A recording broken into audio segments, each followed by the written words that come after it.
अरहं सम्मा सम्बुद्धो भगवान्। अरहं सम्मा सम्बुद्धो भगवान्। बुद्धं भगवन्तं अभिवादेमि। बुद्धं भगवन्तं अभिवादेमि। स्वाखातो भगवता धम्मो। स्वाखातो भगवता धम्मो। धम्मं नमामि। धम्मं नमामि। सुपतिपन्नो भगवतो सावकसङ्घो।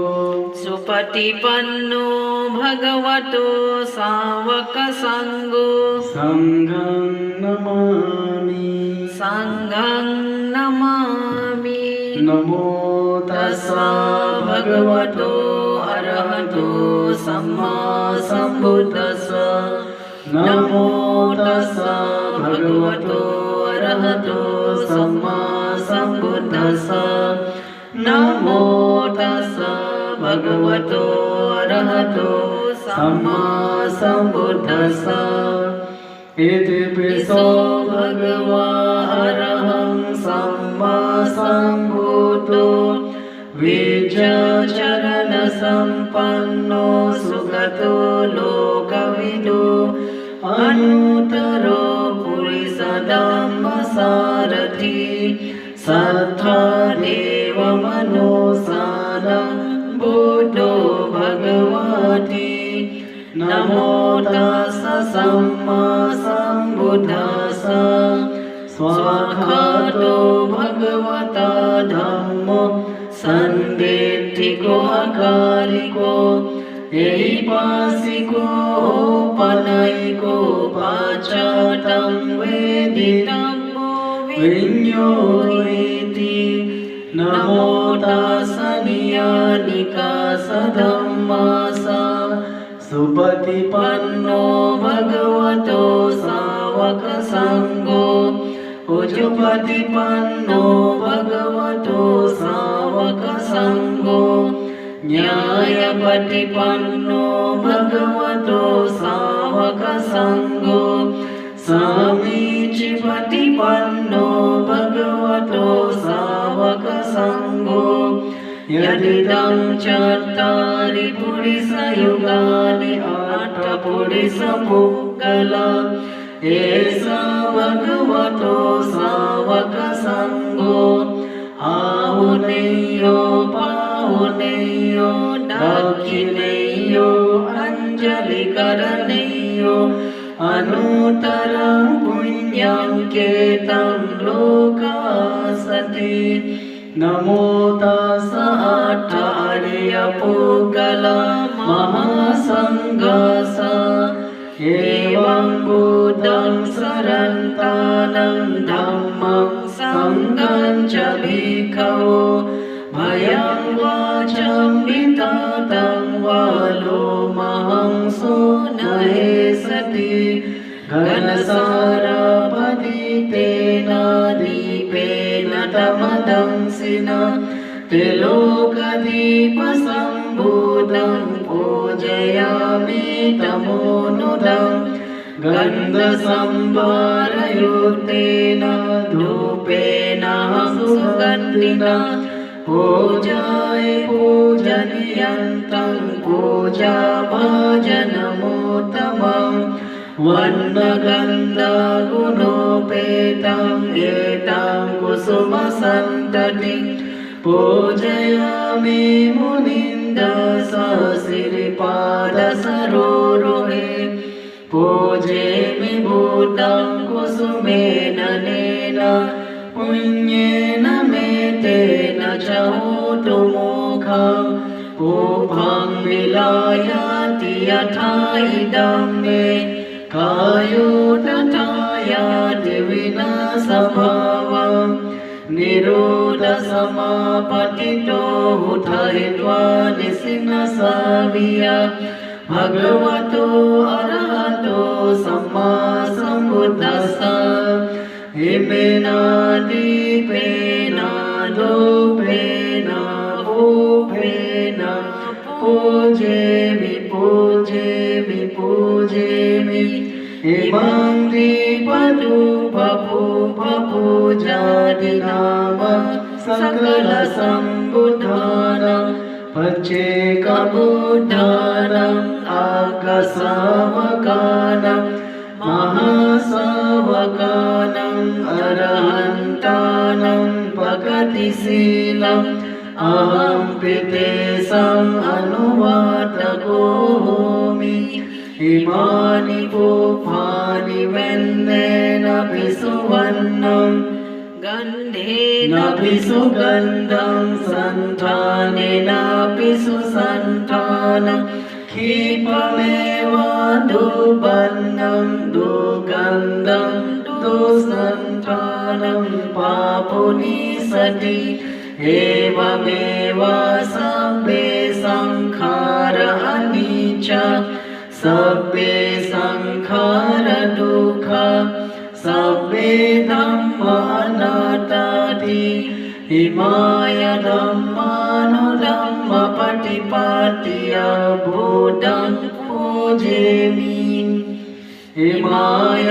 धम्मानुधम्मपटिपत्य धम्मं पूजेमि इमाय धम्मानुधम्मपटिपत्य संघं पूजेमि वन्दामि चेतियं सबं सबधानेषु प्रतिष्ठितं शारीरिकधातु महाबोधि बुद्धरूपं सकलं सदा नमो तस्स भगवतो अरहतो सम्मा सम्बुद्धस्स विपत्तिपतिवाहाय सर्वसम्पत्तिसिद्धिय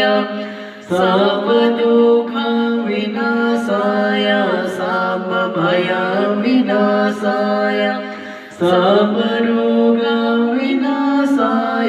भवेद्दीर्घायुर्दायकं सर्वलोकं हितार्थाय परितं तं भनामहे समन्ताचक्रवालेषु अत्र गच्छन्तु देवता सद्धम्मं मुनिराजस शृण्वन्तु सकमोकदं धम्मश्रवणकालो अयं वदन्ता धम्मश्रवणकालो अयं वदन्ता परिता धम्मश्रवणकालो अयं वदन्ताति नमो तस्स भगवतो अरहतो सम्मा सम्बुद्धस्स महाकश्यप थेरा भुजंग एवं मे सुतं एकं समयं भगवान् राजगहे विहरति लोभने कलन्दकारिवापे तेन कोपनसमयेन आयस्मा महाकश्यपो पिप्पालिगुहायां विहरति आवधिको दुःखितो बालकिलानो अथ को भगवान् सायनसमयं पटिसल्लानवोत्थितो येन यस्मा महाकश्यपो उपसङ्कमित्वा भगवन्याते आसने निसीदि निसज्जाको भगवान् आयस्मन्तं महाकश्यपम् एतदवोच कचिते कश्यपा खमनीयं कचियापनीयं कचिदुःखवेदना पटिकमन्ति नो अभिकमन्ति पटिकमुसानं पञ्जयति नो अभिकमोति न मे भन्ते खमनीयं नायापनीयं बला मे दुःखवेदना अभिकमन्ति नो पटिकमन्ति अभिकमुसानं पञ्जयति नो पटिकमन्ति पटिक्कमोति शक्ति में कासपा भुजंग मया सम्मदक्खता भाविता बहुलीकता अभिज्ञाय सम्बुधाय निब्बनाय संवर्तन्ति कतमे सता सती संभुजंगो को कस्सप मया सम्मदक्खतो भावितो बहुलीकतो अभिज्ञाय संबुधाय निब्बनाय संवर्तति धम्मविचाय संभुजंगो को कस्सप मया सम्मदक्खतो भावितो बहुलीकतो अभिज्ञाय संबुधाय निब्बनाय संवर्तति विरिया संभुजंगो को कस्सप मया सम्मदक्खतो भावितो बहुलीकतो अभिज्ञाय संबुधाय निब्बनाय संवर्तति पीति संभुजंगो को कस्सप मया सम्मदक्खतो भावितो बहुलीकतो अभिज्ञाय संबुधाय निब्बनाय संवर्तति पसधि संभुजंगो को कस्सप मया सम्मदक्खतो भावितो बहुलीकतो अभिज्ञाय संबुधाय निब्बनाय संवर्तति समाधि संभुजंगो को कस्सप मया सम्मदक्खतो भावितो बहुलीकतो अभिज्ञाय संबुधाय निब्बनाय संवर्तति उपेक्षा संभुजंगो को कस्सप मया सम्मदक्खतो भावितो बहुलीकतो अभिज्ञाय संबुधाय निब्बनाय संवर्तति इमे को कस्सप सप्तभुजंग मया सम्मदक्खतो भाविता बहुलीकता अभिज्ञाय संबुधाय निब्बनाय संवर्तति तघात् भगवा भुजंग तघा सुगत भुजंगाति इदमवोच भगवा आत्मनो आयस्मा महाकस्सपो भगवतो भासितम् अभिनंदी उत्थाय चायस्मा महाकस्सपो तम्मा आबाद तथा पहीनो चायस्मतो महाकस्सपससु आबादो अहोसीति नमो तस्स भगवतो अरहतो सम्मा सम्बुद्धस्स महामुद्गलान थेर भुजंग एवं मे सुतं एकं समयं भगवा राजगहे विहरति वेलुवने कलन्दकानिवापे तेन कोपन समयेन आयस्मा महामुद्गलानो गिज्जकोटे पब्बते विहरति आबधिको दुःखितो बालगिलानो अथगो भगवा समा शयन समायं पते सल्लानवुट्टितो येन यस्मा महामुद्गलानो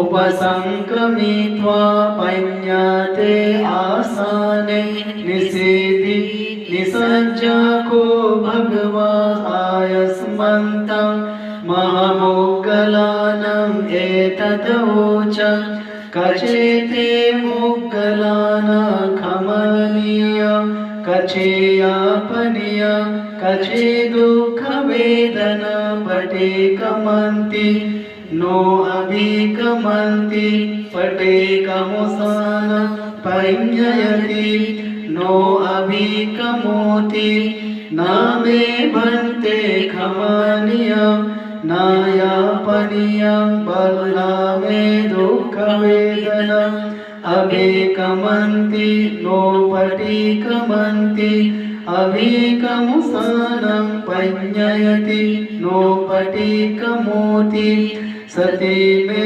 मुगलानभुजङ्ग मया सम्मदाकता भाविता बहुलीकता अभिज्ञाय सम्बुधाय निब्बनाय संवदन्ति कतमे सता सती सम्बुजङ्गो गो मुगलान मया सम्मदाखतो भावितो बहुलीकतो अभिज्ञाय सम्बुधाय निब्बनाय संवर्तति धम्मविचाय सम्भुजङ्गो गो मुगलान मया सम्मदाखतो भावितो बहुलीकतो अभिज्ञाय सम्बुधाय निब्बनाय संवर्तति विरिया सम्भुजङ्गो गो मुगलान मया सम्मदाखतो भावितो बहुलीकतो अभिज्ञाय सम्बुधाय निब्बनाय संवर्तति पीति सम्भुजङ्गो गो मुगलान मया सम्मदाखतो भावितो बहुलीकतो अभिज्ञाय सम्बुधाय निब्बनाय संवर्तति पसधि सम्भुजङ्गो गो मुगलान मया सम्मदाखतो भावितो बहुलीकतो अभिज्ञाय सम्बुधाय निब्बनाय संवर्तति समाधि सम्भुजङ्गो गो मुगलान मया सम्मदाखतो भावितो बहुलीकतो अभिज्ञाय सम्बुधाय निब्बनाय संवर्तति उपेक्षा सम्भुजङ्गो गो मुगलान मया सम्मदाखतो भावितो बहुलीकतो अभिज्ञाय सम्बुधाय निब्बनाय संवर्तति इमे गो मुगलान सप्तभुजङ्ग मया सम्मदाखतो भाविता बहुलीकता अभिज्ञाय सम्बुधाय निब्बनाय संवर्तति तथा भगवा भुजङ्ग तथा सुगता भुजङ्गाति इदामवोच भगवा अट्टमनो आयस्म महामोगलानो भगवतो भासिताम् अभिनन्दि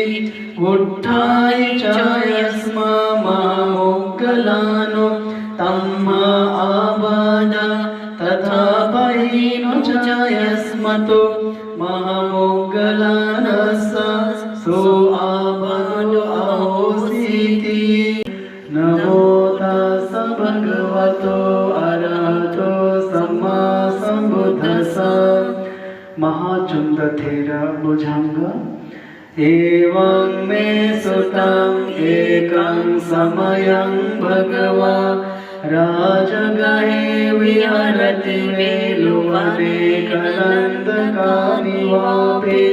तेन कोपनसमयेन भगवा आपदि कोति दुःखितो बालगिलानो अथ को आयस्म महाचुण्डो सायं समयं पठि सल्लानमुत्थितो येन भगवा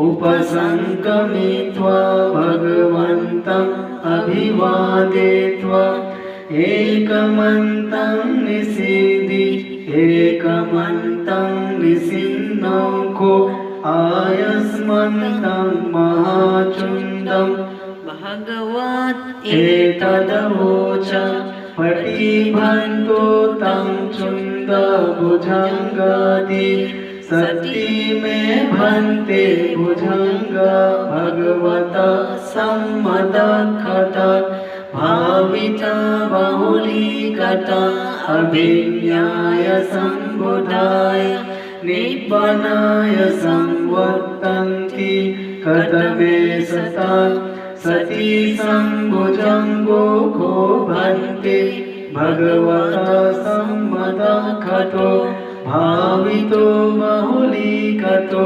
अभिज्ञाय सम्बुधाय निब्बनाय संवर्तति धम्मविचाय सम्भुजङ्गो को भन्ते भगवता सम्मदखतो भावितो बहुलीकतो अभिज्ञाय सम्बुधाय निब्बनाय संवर्तति वीर्य सम्भुजङ्गो को भन्ते भगवता सम्मदखतो भावितो बहुलीकतो अभिज्ञाय सम्बुधाय निब्बनाय संवर्तति इति सम्भुजङ्गो को भन्ते भगवता सम्मदखतो भावितो बहुलीकतो अभिज्ञाय सम्बुधाय निब्बनाय संवर्तति पसधि सम्भुजङ्गो को भन्ते भगवता सम्मदखतो भावितो बहुलीकतो अभिज्ञाय सम्बुधाय निब्बनाय संवर्तति समाधि सम्भुजङ्गो को भन्ते भगवता सम्मदखतो भावितो बहुलीकतो अभिज्ञाय सम्बुधाय निब्बनाय संवर्तति उपेक्षा सम्भुजङ्गो को भन्ते भगवता सम्मदखतो भावितो बहुलीकतो अभिज्ञाय सम्बुधाय निब्बनाय संवर्तति इमे को भन्ते सप्तभुजङ्ग भगवता सम्मदखता भाविता बहुलीकता अभिज्ञाय सम्बुधाय निब्बनाय संवर्ततीति तगाचुण्ड भुजङ्गति इदमवोचयस्मामाचुण्डो समानुन्यो सत्था अहोसि उट्ठाहि च भगवतम्मा आबाध तथा वैनु च भगवतो सु आबधो अहोसीति एतेन सचवाजेन सोतिमे होतु साबद एतेन सचवाजेन सबदुःख सबभय सबरोगविनाशतो एतेन सचवाजेन होतु मे जयमङ्गलम् एतेन सचवाजेन पातु मे रत्नाथय सवेतियो विभाजन्त सबरोगो विनाशतो माते भवत्वन्तराय सुखी दीर्घायुको भवतु सर्वमङ्गलं राखन्तु सर्वदेवता सर्वभूतानुभावेन सदा सोऽति भवन्तु ते भवतु सर्वमङ्गलं राखन्तु सर्वदेवता सर्वधर्मानुभावेन सदा सोऽति भवन्तु मे भवतु सर्वमङ्गलं राखन्तु सर्वदेवता सर्वसङ्गभावेन सदा सोऽति भवन्तु मे नाखातया खभूतानां पापगनिवारण परितासनुभावेन हन्तु मे उपादवे देवो वसातु कालेन साससम्पत्तिहेतु च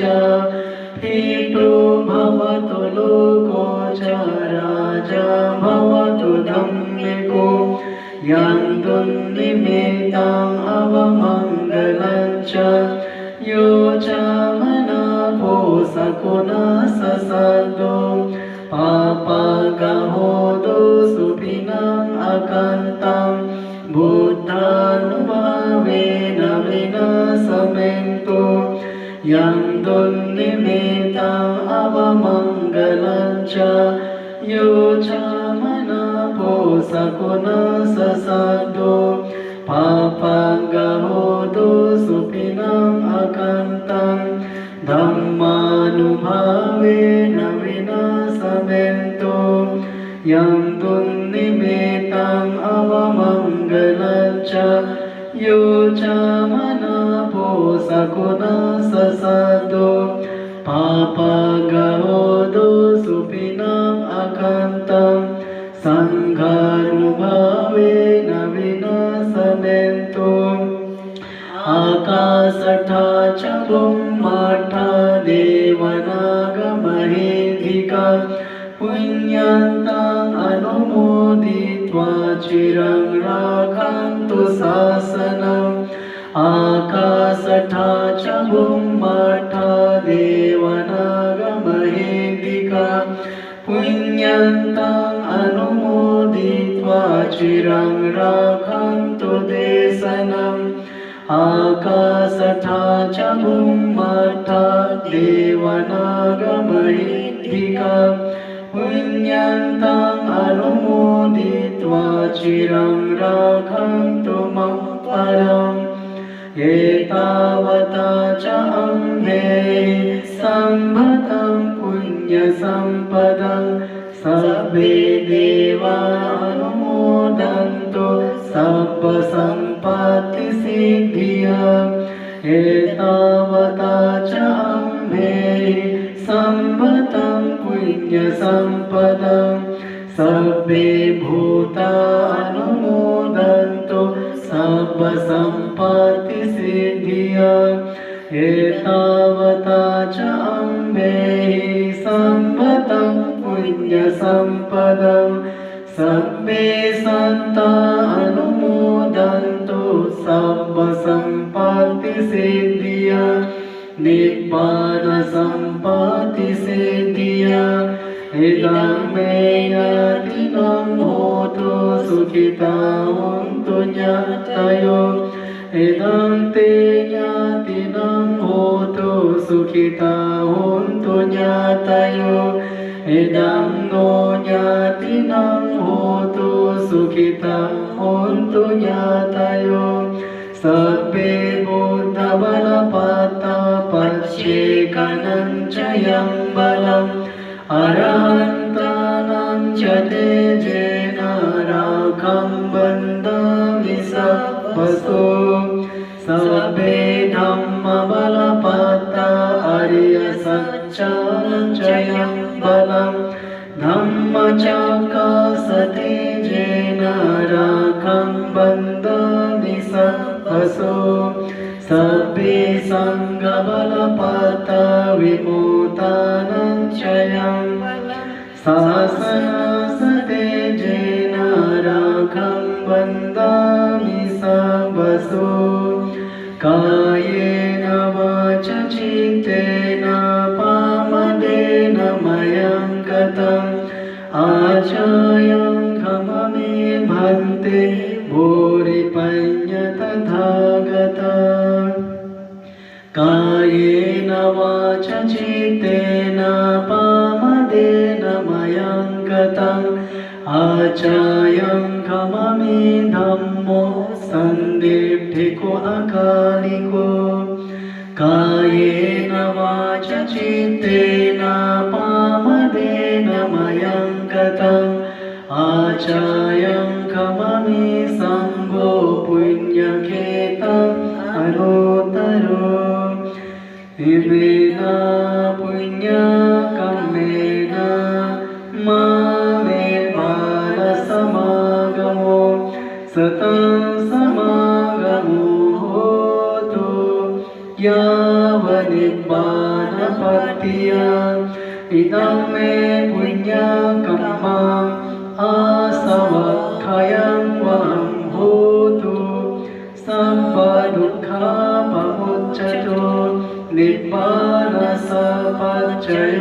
होतु साधु साधु साधु सर्वे सत्ता सुखिनो भवन्तु साधु साधु साधु